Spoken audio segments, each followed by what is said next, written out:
Hello, English 8. Today, in this session, I am looking at page 120 in your grammar book, and we're going to do some diagramming. So at the top of the page, you've got some great examples to refer to, and then we'll do a few from the bottom, and you'll complete it on your own. So, diagramming appositives and nouns of direct address.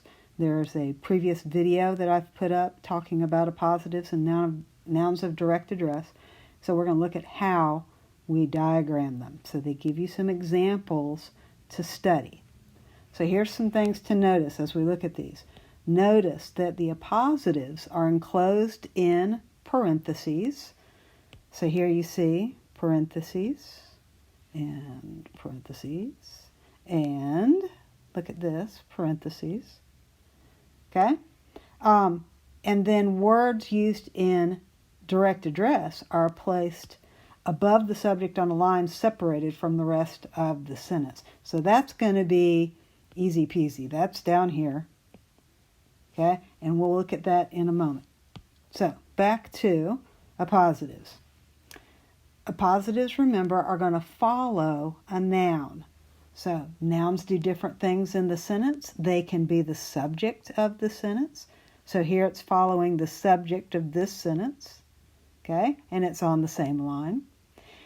Nouns can be predicate nominatives. They can also be direct objects. So you could have one after a direct object. But we don't here. So I'll take that out.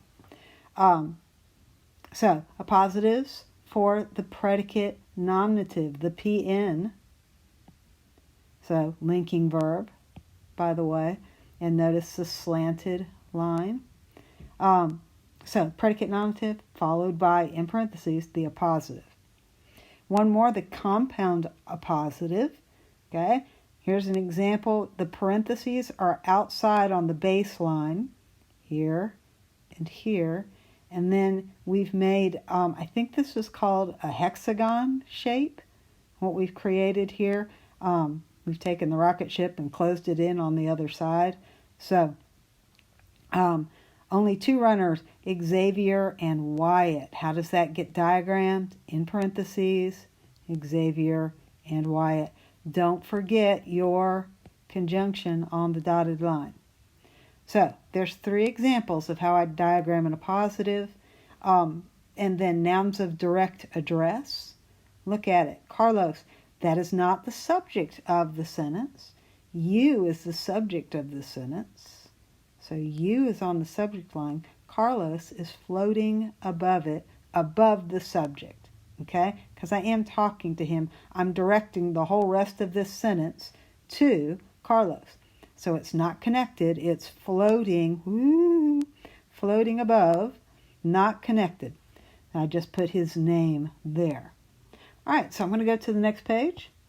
We'll do a couple of diagrams, and then I'll let you finish it out on your own, on notebook paper. So, number 1, John, a disciple of Jesus, wrote 4 books in the New Testament. Am I talking to anybody or directing this to anybody? No. John is a noun of direct address. So, the instructions say diagram subjects, verbs, complements, appositives, and DAs. APs and DAs. All right, so let's see. A positive phrase here. And let's go. So we got diagram the verb, so let's find it. Wrote, action verb. Okay. John is, I wrote DA for some strange reason. It is not. That is the subject of the sentence. Okay? So, John is a disciple. Okay? And he wrote what? He wrote books. Okay? So this is an action verb. That means this is a direct object. And in the New Testament, we're not going to need because it's a prepositional phrase. So we're going to ignore that for right now.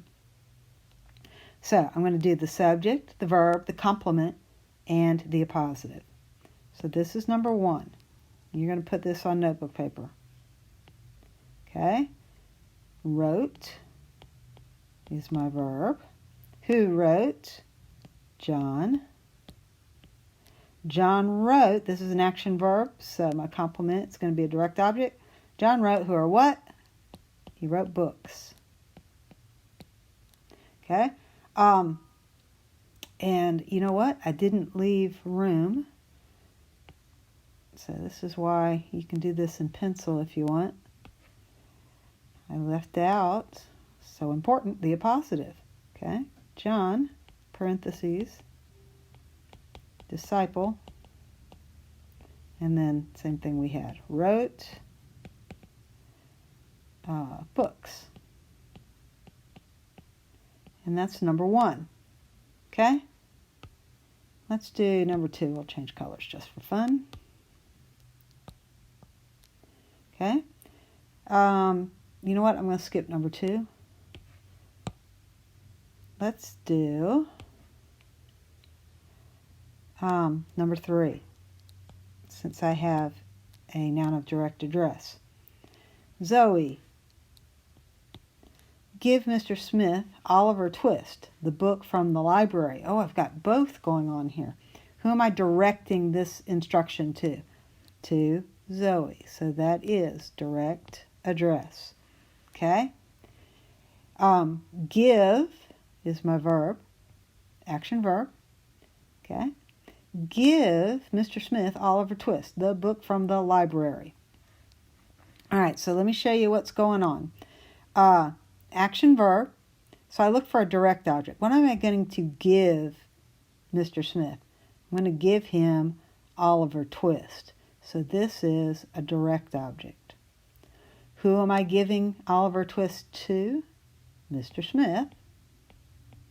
So that's my indirect object. And this, the book from the library, is an appositive phrase.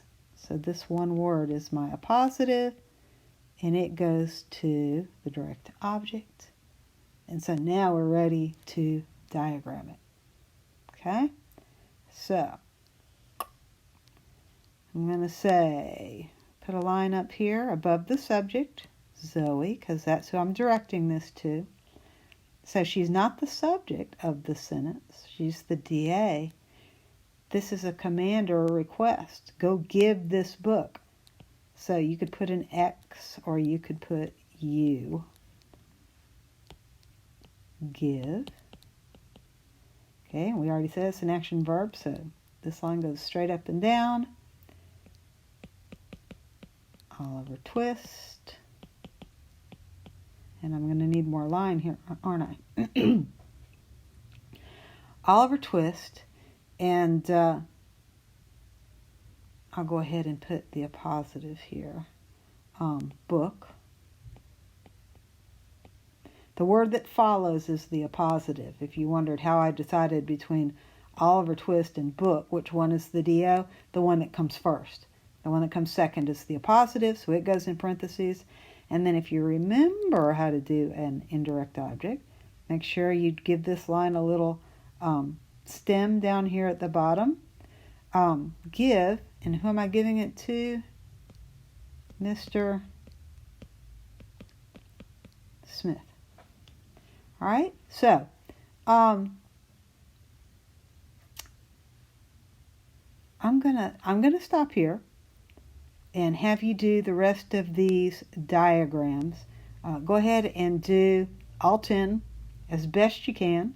I'm not looking for perfection. I'm looking for thought, attention to detail you need, and do it neatly on your own notebook paper, and snap a picture of that, and then submit it, send it to me. You can send it by email, or you can put it into Google Classroom. I think y'all are getting the hang of that now. So I'm going to stop. This will end the session for diagramming appositives and nouns of direct address.